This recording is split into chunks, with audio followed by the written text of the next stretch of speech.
حجامہ ایک ایسا طریقہ علاج ہے جس سے باڈی سے، جسم سے گندا اور نقصان دہ خون نکال دیا جاتا ہے، اور پھر نتیجہ کیا نکلتا ہے کہ انسان بہت سی بیماریوں سے محفوظ ہو جاتا ہے، سیو ہو جاتا ہے۔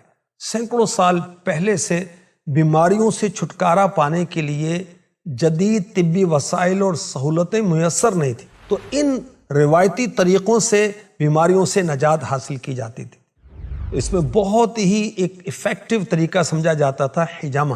آج کل اس کو کپنگ تھراپی کہا جاتا ہے۔ حجامہ کی وجہ سے خون کی گردش بہتر ہوتی ہے، خون میں آکسیجن اور غذائی اجزاء میں بھی اضافہ ہوتا ہے، جلد کی صحت بہتر ہونا شروع ہو جاتی ہے۔